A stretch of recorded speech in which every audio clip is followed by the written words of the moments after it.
Hi, my name is Skip Brown. I'm Secretary of the Whitehall Fire Company. I've been a member of Whitehall Fire Company for 34 years. Out of the 34 years, I was an active firefighter for 31 for it. So what I'm going to talk to you about today is the history of Whitehall Fire Company since this year, 2023, is the 75th anniversary of the borough. Wanted to give a presentation on the history of the fire company.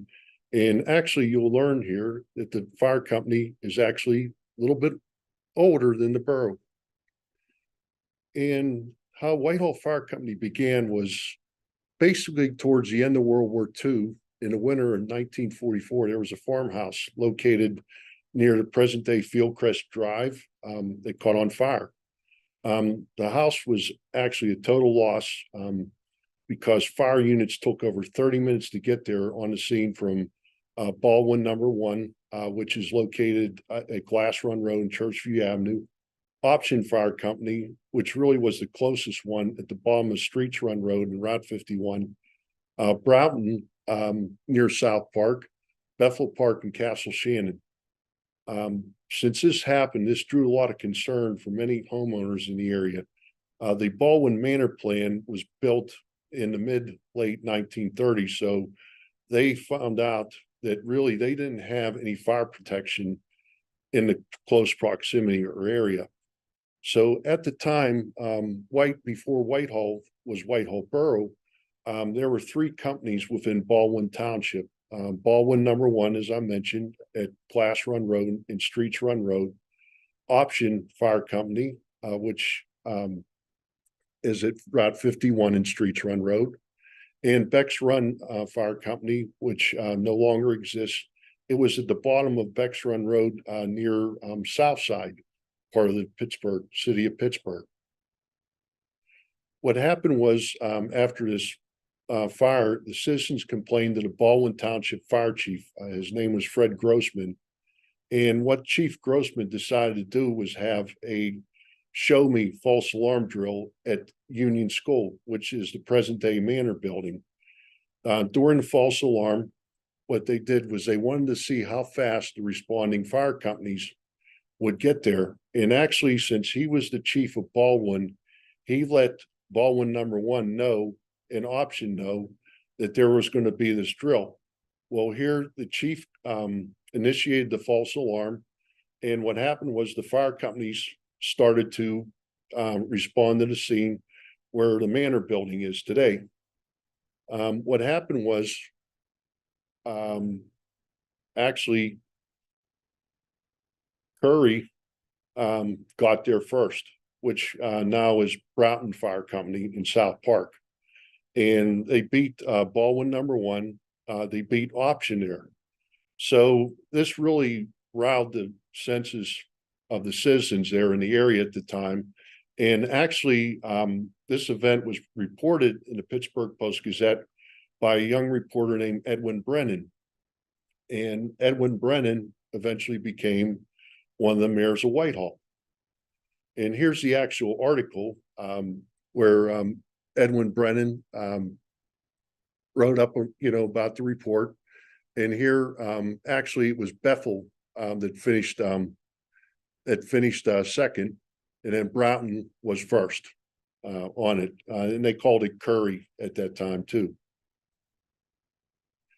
What happened was these citizens, and mainly most of them in the Baldwin Manor area, drafted a petition to the Allegheny County Court of Pleas in the summer of 1946 for the incorporation of a 4th Baldwin Township Fire Company. As I mentioned, there was 3 fire companies in Baldwin Township, Baldwin number 1, Option, and Beck's Run. So this Whitehall Fire Company would be the 4th Baldwin Township Fire Company.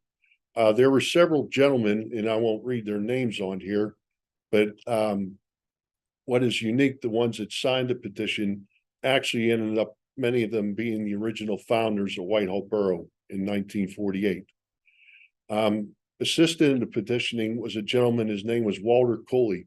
Walter managed the Frick estate for a living.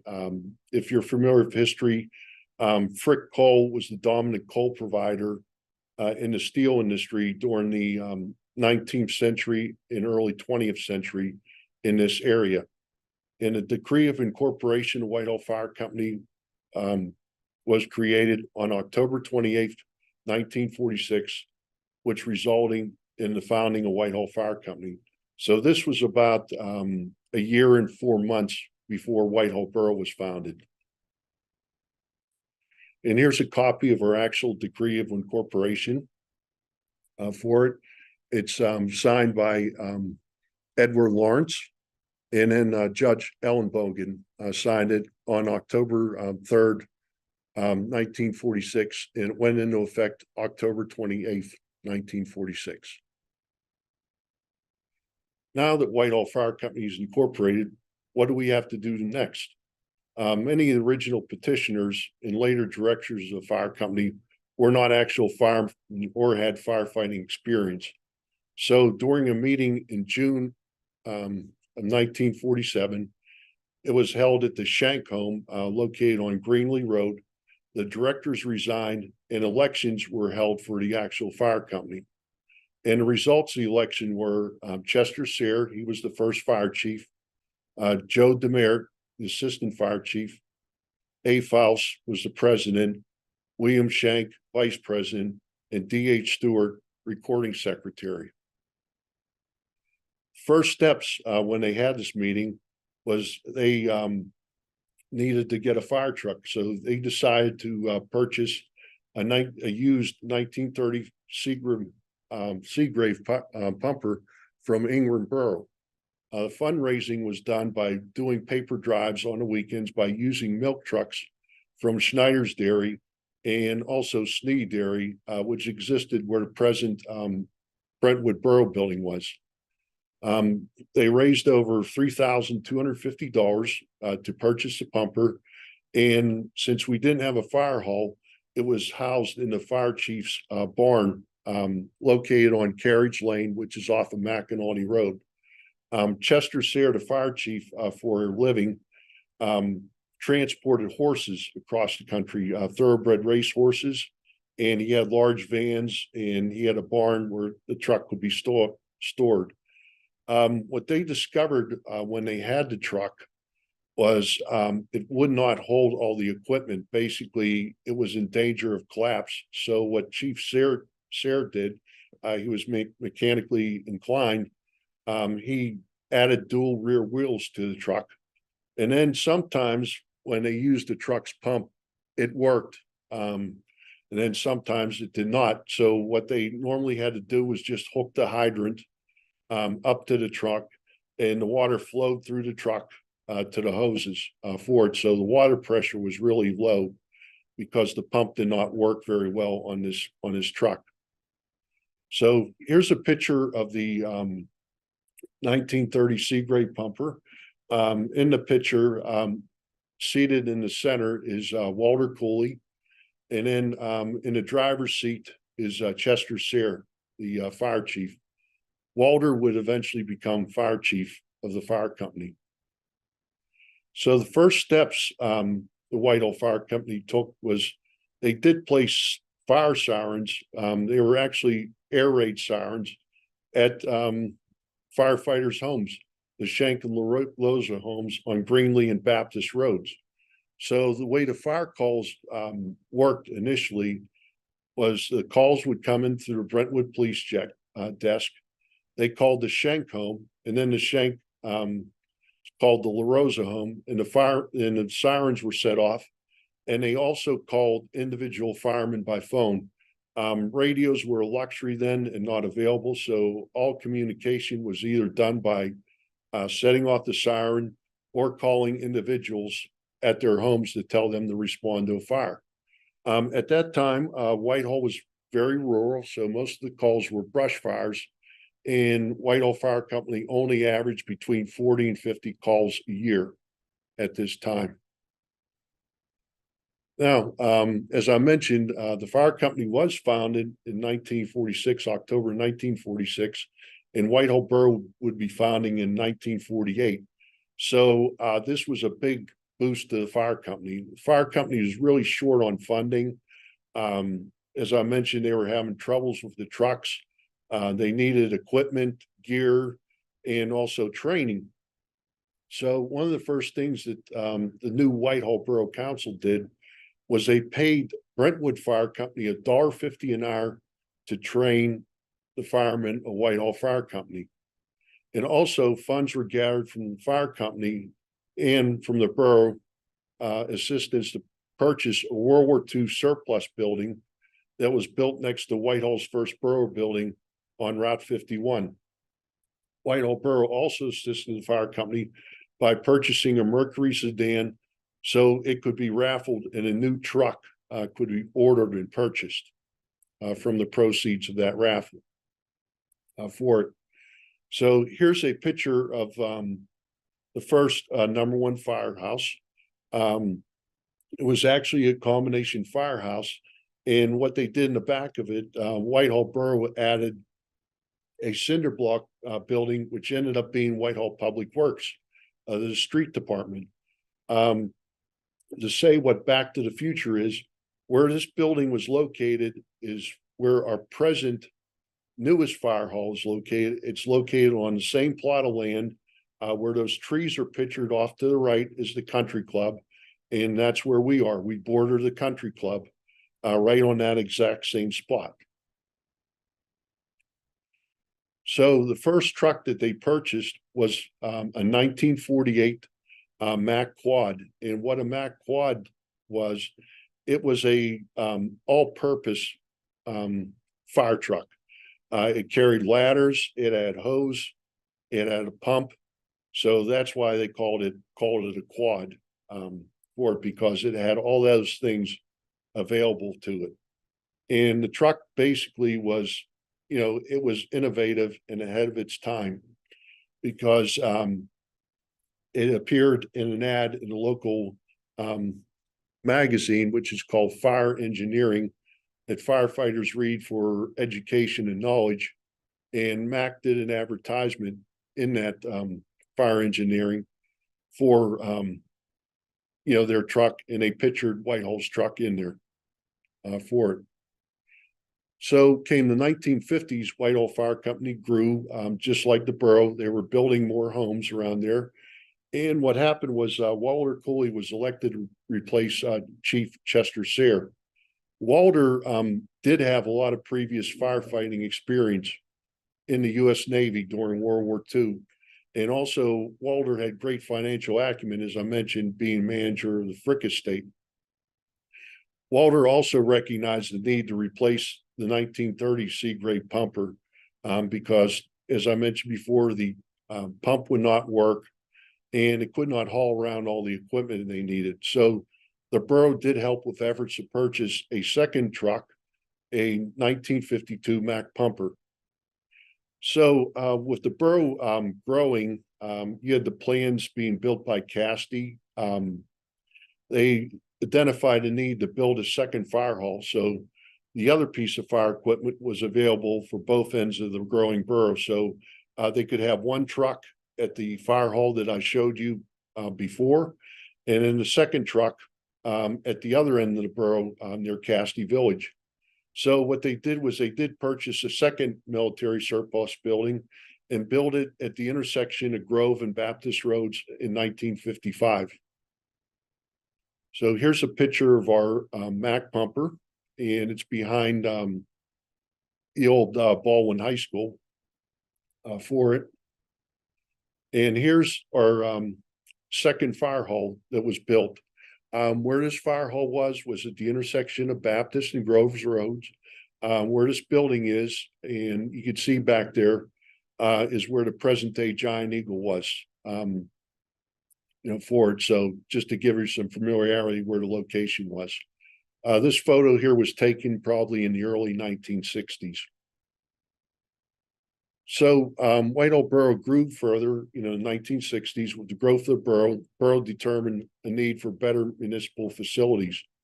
The first fire hall and borough building, which actually was an old farmhouse, that's what the borough building was, were to be relocated as a result. The borough kept a parcel of their property for a second #1 fire hall to be built in 1965. Also, as I mentioned, the location of our number 2 fire hall was owned by the Cassidy family. And what they wanted to do was build another store or retail building there. So we had to relocate from there to behind Cassidy Village. And our number 2 fire hall was built on Wayman Road behind Cassidy Village in 1966. So here's our second number 1 fire hall that was built in 1965. It replaced the military surplus building next to the country club. And here's our second number 2 fire hall. This replaced the military surplus building, the corner of Baptist Roads. And where this building was is the same location as our number 2 fire hall is today on Wayman Road. So during the 1960s, we even grew further. They identified a need for more equipment. So a third 1965 Mack pumper was purchased. So we had 3 pumpers, and Fire Chief Walter Cooley identified a need for an aerial truck. As the buildings grew within Whitehall, the need for this truck became more and more apparent. And there was talk of building high-rise apartments on Wayman Road, which are present-day Main Bridge and Canongate apartments. So what happened was Walter Cooley had a good relationship with Mack Trucks. They paid for him to travel to New York City to see how New York City was using Mack's aerial trucks or ladder trucks in the city. So in 1969, the borough assisted with funding of a 75-foot Mack Baker aeroscope. It's really exactly the same as the fire units in New York City were using at the time. When this truck was delivered, extensive training was needed for truck placement and operation. It was a lot more difficult to operate than the pumpers and had more advanced equipment on it. So here's a picture of the aerial in action on a fire at Park Lane Drive in 1975. So they the purchase of that was justified because you had all the apartment buildings in Prospect Park, and then the new Main Bridge and Canongate buildings going up further on down Wayman Road. So what happened during the 1970s was James Moore replaced Walter Cooley as the fire chief. James was the longest serving member of Whitehall Fire Company with over 50 years service. He owned a pharmacy up in Brentwood. So during the day, if there was a fire call, he was fortunate he was able to leave his own business to help protect the citizens of Whitehall. The early Mack pumpers were replaced with newer Mack pumpers in 1972 and 1976. They also began to use what was called SCBAs, self-contained breathing apparatus, and they used pure oxygen, and they were eventually replaced with MSA, mine safety appliance, SCBAs for that. And this enabled firefighters to be more aggressive in putting out fires. They were able to go within hazardous environments, and these are valuable tools that we use till this day. And in 1974, they purchased a Ford F-350 rescue truck, and that was equipped with what was called the Jaws of Life. It was a rescue tool. It was originally developed during drag races. The Hearst company developed this tool using hydraulics, which enabled to spread apart metal and rescue guys from car crashes. So they did put that to civilian use in the fire service and rescue service by using this Hearst, what we call a Hearst tool. Ron Yossi, Jerry Fagan, and Joe Clore replaced Jim Moore as fire chief during the 1970s, 1980s. The training also expanded due to changes in technology and also hazardous materials. You began the beginning of plastics, and there were not that many plastics around during the 1940s and 50s, but they soon found out when plastic burns, it gives off cyanide gas, which can be deadly. So this is why we have to use the SCBA. They did purchase a Mack pumper in 1983 to replace the 1965 Mack pumper. The number 2 fire hall down at Cassidy Village was expanded for meeting and training facilities. And then in 1979, the 75-foot Mack Baker aeroscope replaced the 1969 model that Walter Cooley had purchased. During the 1990s, Mack Rescue replaced the Ford, the 1974 Ford F-350 Rescue. But also what happened was Mack discontinued the manufacturing of fire trucks. We were really happy with Mack, and so what we had to do was we had to find another fire truck manufacturer and vendor that we would be satisfied with. We also acquired what was called a thermal imaging camera. We were one of the first companies within the Pittsburgh area to have it. It's basically uses night vision technology, but what we can do is take that within a smoky environment, and you can find victims a lot easier because the human body will give off heat and create a shadow. And also we use these thermal imaging cameras to determine where a fire is within a building. If it's inside of a wall, what this can do is it can help eliminate damage. We can just break open a part of the wall that's on fire and not end up tearing up the place to put out the fire. Sufton, a company based in Columbus, Ohio, they're family owned. They are in business for over 100 years, was chosen in 1995 to replace our aging 1972 Mack pumper. Ron Yossi and Hobart Moore, Jim Moore's son, served as chief during the 1990s. All trucks were now equipped with 5-inch hose to enable water movement of 2,000 to 2,500 gallons a minute. In the past, what they used to do is lay down 2 hose lines going to the hydrant, and now all we need is one, so we can have all the water we need just with one hose. We also switched from Mine Safety Appliance, MSA, to a vendor called Draeger, which has headquarters in the Pittsburgh area. And we began using what's called PASS devices. A PASS device is a personal alert safety system, and that will go off if a firefighter remains motionless for 10 seconds or more. It will send off a piercing alarm to let people know that there's a firefighter in trouble, and this will enable a quick rescue in case a firefighter gets in trouble. In 1999, we had a Sufton replace our aging 1976 pumper from Mack. And here's a picture of our 1995 Sufton pumper. That was the first Sufton purchase. We were all, as I mentioned, we were all Mack before. And then during the 2000s, Hobart Moore, we call him Hobie, Lee Price, and Rob Gruber served as chief. The Mack Baker aerial scope, which we got in 1989, was beginning to fail. The hydraulics were going bad, and sometimes the area would lock up, which created, dangerous and hazardous situations while we're at a fire. And it was replaced by a 2008 95-foot Sufton aerial pump. We also had to modify the number 2 fire hall at Cassidy on Wayman Road to fit this truck within it. Then also in 2009, we purchased a Sufton rescue pumper to replace our 1990 Mack Rescue. The Mack Rescue was used by the police department for many years after we took it out of service for their usage. Whitehall Fire Company now has 4 trucks with pumps on them.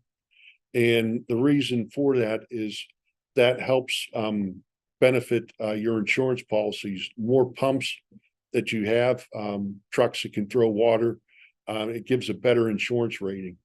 Whitehall Fire Company also purchased a former used car lot next to the second number 2 fire hall. So where the first fire hall was located, that I showed you early on in the presentation, That land was vacant, and then a local car dealer was nearby used it as a used car lot for many years. And what we decided to do was purchase that piece of property. So here's a picture of our 2008 95-foot Sufton aerial pumper. It's in service. And now we moved to the 2010s. Lee Price and Eric Harris served as chief. The third #1 fire hall was constructed and dedicated in 2012. This building has expanded truck bays, training areas, and office space that we needed. And then the second #1 fire hall that was built in 1965 didn't go to waste. It became a substation for Medical Rescue Team South Authority, our ambulance service, for them to use to this day. We did have a focus on updating training due to changing local and national standards.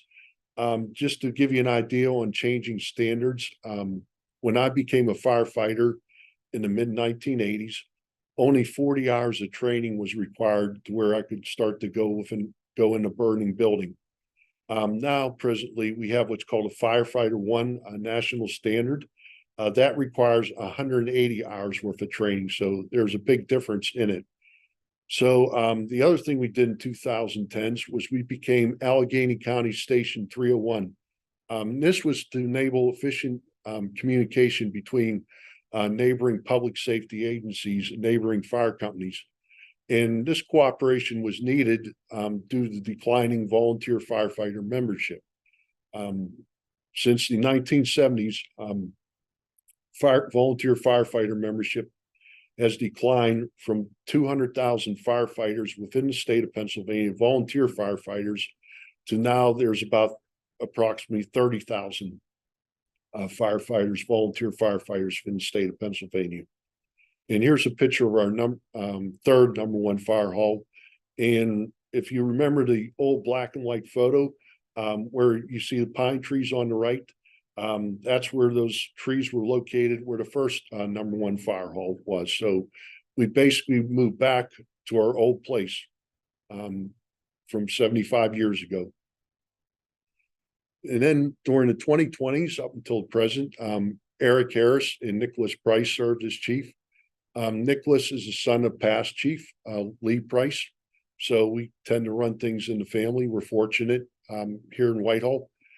We did purchase a 2020 Sufton pumper to replace our 1995 Sufton pumper, which was 25 years old. We initiated a requirement for NFPA Firefighter One certification. So for anyone to go in a burning building, they have to take the 180 hours worth of training. We also started a junior firefighter program to generate interest in community service amongst high school students for it. And we've also started an increased focus on cooperation and transparency of borough leadership to maintain quality levels of service. Because of that, grants were secured for new radios and station safety improvements. We are always grateful to the borough and the public for their past and present support.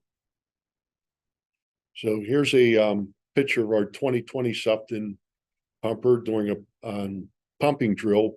We were able to take it down to the river near the Elizabeth Bridge.